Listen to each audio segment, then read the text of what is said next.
Saya scan dulu rambut abang boleh tak? Aimah potong saja. Tak apa. Saya scan free. Scan free saja. Okey. Ui. Kenapa tu? Abang, sudah mau botak lah abang. Ui, betul ke? Betul. Abang tengok gambar saya tangkap. Ni saya punya ke? Ya, banyak teruk.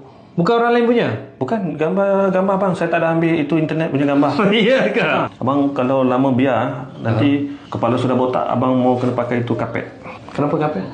Itu rambut palsu kan? Dia macam ada, macam bawah dia macam kapet. Mau gam. You boleh tolong macam mana? Okey. Kalau abang kasih buat itu treatment kan? Berapa harga?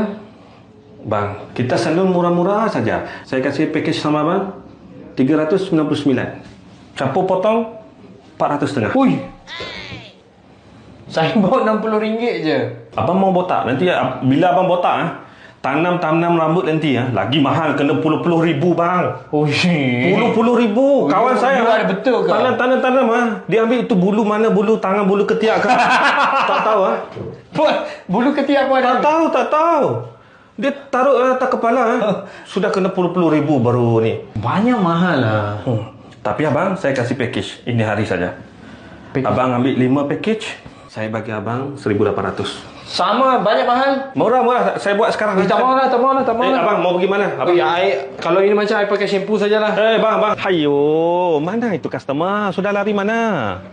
Hayo, pergi kedai lain tak? Okay, so kita ada hair tonic untuk abang. Okay. And then kita ada shampoo mint hair treatment. Dua-dua ni is a good kombinasi lah untuk abang kalau ada masalah rambut botak tu. Memang. Tadi saya pergi kedai tu, dia kata nak botak dah. Kalau macam tu memang sesuai. Hai, itu I punya customer. Hai, sudah kena curi customer ini, mau kena marah ini. Curi-curi customer marah. Hai, sabar.